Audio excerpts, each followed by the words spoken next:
Welcome back to my channel rice creative world. Happy Sunday morning সবাইকে। আজকে দেখো Sunday special মেনুতে কি বানাচ্ছি দেখতে পাচ্ছ। এঁচড় বানাবো, এঁচড়ের কালিয়া।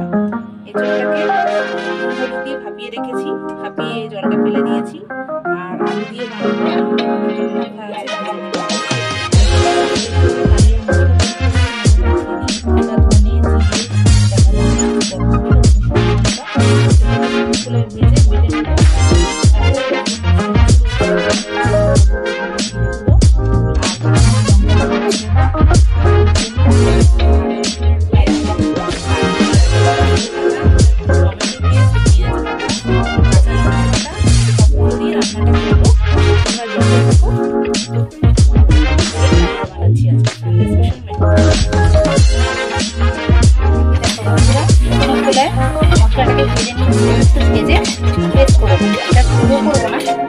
বেটে নেব।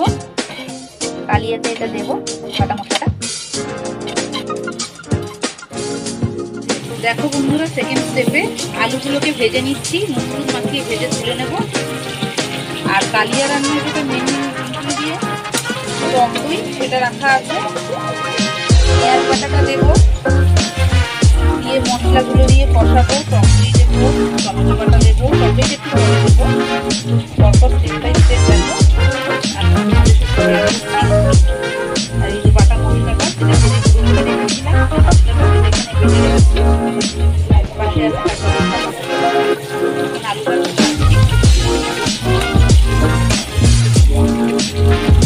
এই দেখো থার্ড স্টেপে তেলের সাথে একটু ঘি মেশালাম। ঘিটা দিলাম যেহেতু কালিয়া রান্না, ঘি দিলে আরো ফ্লেভারটা ভালো হবে।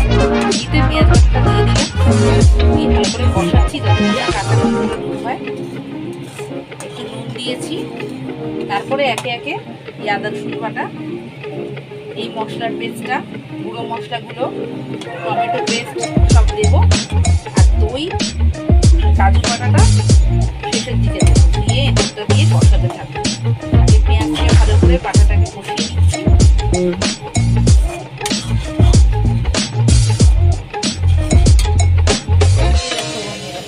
মশলাটাকে ভালো করে কষিয়ে নিচ্ছি। যা যা বাটা মশলা ছিল সব দিয়ে দিয়েছি, গুঁড়ো মশলাগুলো দিয়ে দিয়েছি। এবার টমেটোটা দিয়ে দেবো।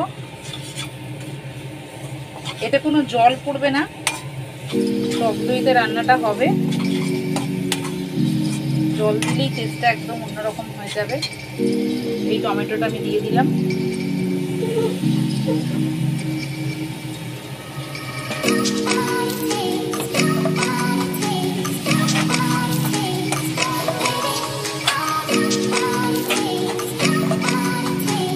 এটা কষিয়েই আমি টক দইটা দেবো।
পরিমাণ মতো জল দিয়ে দিলাম, দিয়ে এবার আমি